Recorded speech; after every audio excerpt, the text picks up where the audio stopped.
Assalomu alaykum hurmatli balon sentr mijozlari. 180 ming kilometr yurgan Captiva 3 mashinasini olib qoldik. Mashinamiz заводской motorda turibdi, 3 litrli.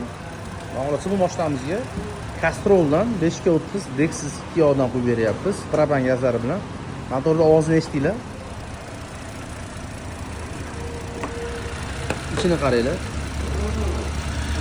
Yaltirab o'tibdi. Mashinaga o'zimiz yoq qo'yamiz. Anchadan beri birga ham rasxoti yo'q. Zo'r yuradi. 10 ming kilometr yuraveramiz. Bemalol Castrol magnetik Dexis 2 dan qo'yib 10 ming kilometr yursanglar bo'ladi. Shunaqa xizmatlar bo'lsa, kelaverasizlar, ishlab turibmiz. Baholasi Balon Center asaga. Assalomu hurmatli Balon Center mijozlari, Onyx va Gentra mashinasini olib qo'yganmiz. Onyx mashinamizga 12-chi baholasi oyda Castrol yordam qo'yib berganmiz. 6 ming kilometrda yurib kelgan. Mashina hozirda 14 ming 200 kilometr yurgan.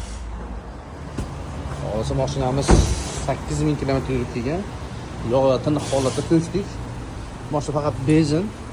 Benzinda 10 mingga yozilgan taqdirda ham 8 ming 9 mingdan kelgan yaxshi foyda. Chunki benzinda motor yog'i tez-tez qorayadi, sababi o'zining ishini bajaradi. Menga shunaqa Castrol yoki Manno sifat yog'lar kerak bo'lsa, kelaverasizlar, ishlab turibmiz Balon Center asaka.